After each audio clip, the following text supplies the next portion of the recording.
इस सीन में जोया अपनी मरहूम अम्मा की याद में खत लिख रही है और इस वक्त उनकी इस घड़ी के मुताबिक वक्त है पूरे 7 बजे। जबकि इसी सीन में जब जोया के अबू चोई रफाकत साहब कबूतर हाथ में थामे कमरे में दाखिल होकर जोया को डिस्टर्ब करते हैं और जोया उनसे लड़ना और नाराज होना शुरू हो जाती है, तब उनकी इस दीवार वाली घड़ी के मुताबिक वक्त हो जाता है पूरे 2 बजे।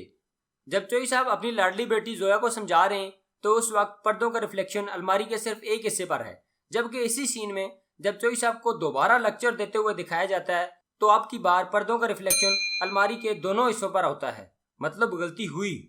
इसी सीन में जोया ने चोई रफाकत साहब का लेक्चर सुनना शुरू किया था तो वक्त था 2 बजे, जबकि मौजादी तौर पर लेक्चर के खत्म होने पर वक्त आगे जाने के बजाय 1 घंटा पीछे हो गया, यानी अब घड़ी पर वक्त है 1:05।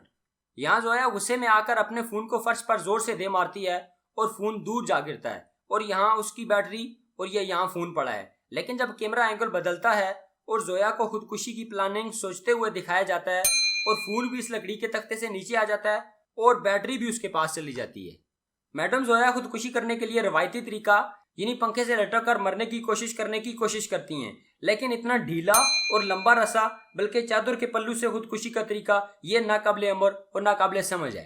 जब जोया ने खुदकुशी के लिए कपड़ा पंखे के साथ बांधा तो उसका ऊपर वाला हिस्सा काला यानी ब्लैक था, लेकिन कैमरा एंगल बदलते ही आदसाती तौर पर यह कपड़ा काले से पर्पल हो जाता है। सीन में समीर को जब साइड कैमरा से दिखाया जाता है तो उसके बाल दरमियान से कंघी हुए होते हैं, लेकिन जब कैमरा सामने से समीर को देखता है तो समीर के बाल पीछे की तरफ कंघी हुए दिखाई जाते हैं और ये सीन बार बार हुआ आता है, यानी कई बार गलती हुई। जब जोया डॉक्टर समीर के चश्मे इस रोमांटिक माहौल में पहनती है तो उसे कोई चक्कर वक्कर नहीं आते, मतलब वो समीर को रोमांटिक नजरों से ही देखती है। लेकिन जब यहाँ वो डॉक्टर साहब के चश्मे जो दरअसल नजर के चश्मे होते हैं पहनती है तो उसे चक्कर आने लगते हैं। वाह भाई वाह। ये जला आदमी डॉक्टर और उसके दोस्त को बताता है कि ट्रक के कल्टी हो जाने की वजह से ट्रैफिक जाम है।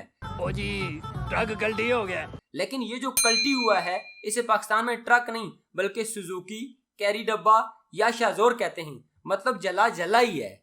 हया के भाई पर जब मुश्किल वक्त आन पड़ता है तो हया के लिए किसी ने पता नहीं क्यों यहाँ ये 19 नंबर वाली चाबी रख दी थी ताकि वो इस बदनसीब के सर पर मारकर सीन मुकम्मल कर ले और अपने भाई की जान बचा ले।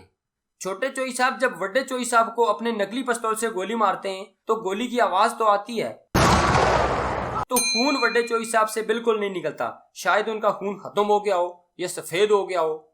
डॉक्टर समीर ने गुस्से में आकर छोटे चोई यानी चोई नजाकत साहब को पुल पर से नीचे धकेल दिया और खुद भी इनके साथ आकर घास से लदे हुए ट्रक पर जा गिरे, जिसके नतीजे में बेचारे चोई साहब का तो देहांत हो जाता है और डॉक्टर साहब का निकाह हो जाता है। यहाँ इस पूरे चौक में एक ट्रक कल्टी हुआ है और वो भी ट्रक नहीं है, जिसकी वजह से पूरा ट्रैफिक जैम है और दूसरा एक आदमी को गोली लगी। लेकिन दिलचस्प बात यह है कि इस माहौल में भी ये मौलवी साहब पता नहीं फरिश्ता बनकर कहां से आ जाते हैं और जोया और समीर का निकाह बगैर किसी लिखत पढ़त के करा देते हैं और यूं फिल्म की हैप्पी एंडिंग करा देते हैं। अल्लाह अल्लाह खैर सलाह।